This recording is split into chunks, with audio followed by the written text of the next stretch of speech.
sa Hebrews chapter 3 verse 7 hanggang 11 po. Kaya't gaya ng sinasabi ng Espiritu Santo, ngayon, kung marinig ninyo ang kanyang tinig, huwag ninyong pagmatigasin ang inyong mga puso, gaya ng sa paghihimagsik, gaya ng sa araw ng pagsubok sa ilang, na doon ay sinubok ako ng inyong mga ninuno, bagamat nakita nila ang aking mga gawa sa loob ng 40 taon. Kaya't nagalit ako sa lahing ito at aking sinabi sila'y laging naliligaw sa kanilang puso at hindi nila nalalaman ang aking mga daan. Gaya ng sa aking galit ay aking isinumpa, hindi sila papasok sa aking kapahingahan.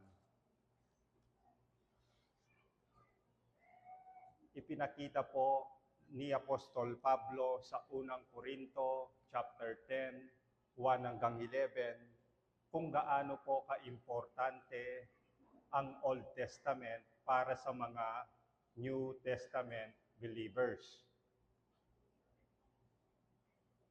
Ang sabi niya tungkol sa mga Israelita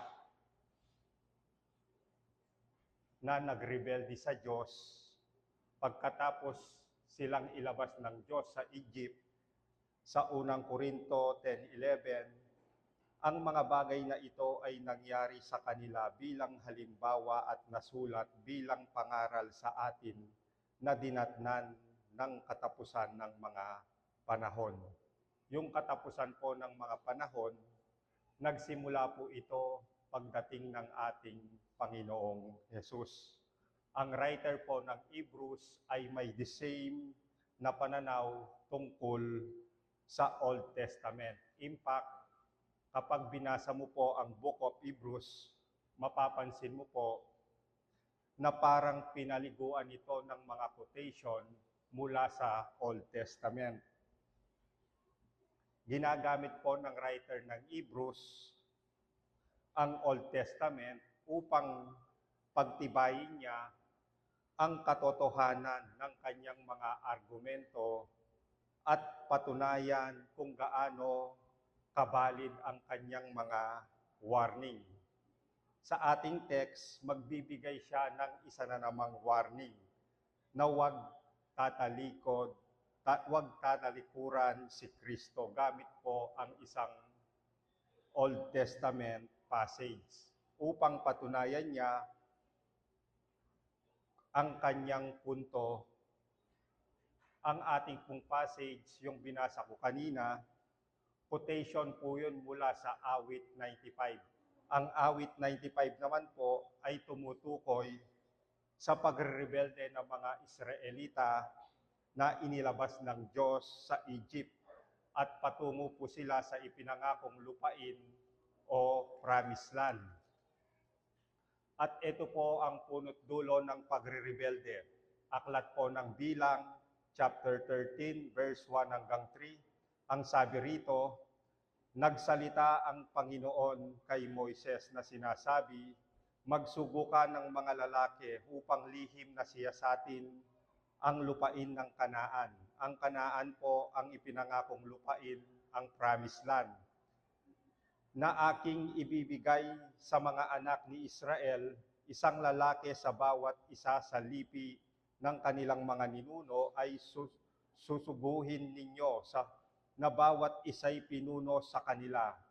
Kaya't sinugo sila ni Moises mula sa ilang ng paraan ayon sa utos ng Panginoon.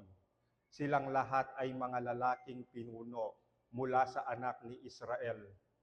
12 sugo ito, tribo ng Israel. Pagkatapos po ng 40 days, ang mga sinugo at nag-report po sila sa kapulungan ng Israel. Ayon kay Joshua at lalong-lalo na si Caleb, sabi nila, sakupin na natin ang lupain na yon dahil kayang-kaya natin. Kaya natin silang lupigin dahil papatnubayan tayo ng Diyos. Subalit sabi naman po ng 10, hindi natin sila kaya kasi yung mga pader nila matataas at ang mga kalalakian doon malalaki, sabi nila. Hindi natin sila kaya. At yung kapulungan po ng Israel, ang buong bayan, pumanig po sila sa inireport ng 10. Hindi nila pinaniwalaan si Caleb at Joshua. Para bang hindi sapat sa kanila, nakakampi nila ang Diyos sa kabila ng mga nakita nilang mga himala at na ginawa ng Diyos sa Egypt. Yung 10 himala doon upang palayain sila doon mula sa pagkaalipin. At nasaksihan din nila na hinati ng Diyos ang Red Sea upang makadaan sila, tapos nilunod ng Diyos ang mga Egyptian. Sa kabila ng mga ito, ayaw pa rin nilang pagtiwalaan ang Diyos. Kaya ang sabi po ng Diyos, pagdating sa chapter 14 ng Aklat ng Bilang, verse 11, ang Panginoon, at sinabi ng Panginoon kay Moises, hanggang kailan ako ahamakin ng bayang ito, at hanggang kailan sila hindi maniniwala sa akin, sa kabila ng mga tanda na aking ginawa sa kanila. At ito po yung banta ng Diyos sa kanila pagdating sa verse 22 hanggang 23. Wala sa mga taong yon na nakakita ng aking kalwalatian at ng aking mga tanda na aking ginawa sa Ehipto at sa ilang. Ngunit tinukso pa rin ako nito ng makasampung ulit at hindi dininig aking tinig.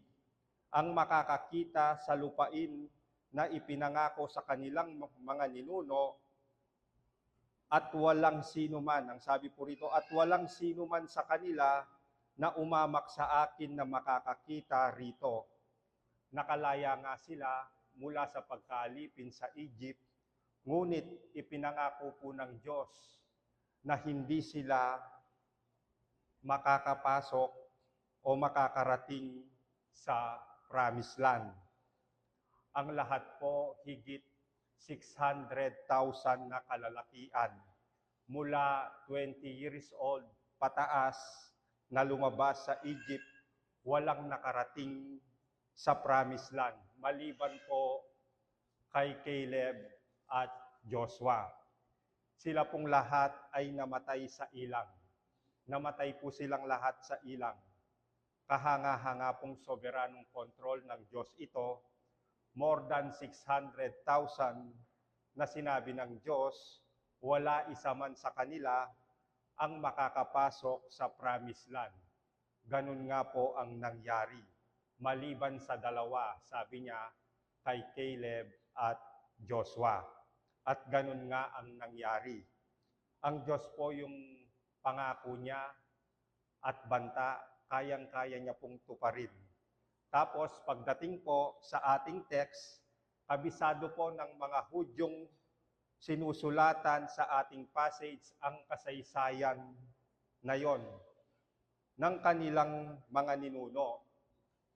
Kabisado po nila yon. Ang writer po ng Hebrews, ina-apply niya ang pangyayaring iyon sa kanila at sa lahat po ng professing Christian.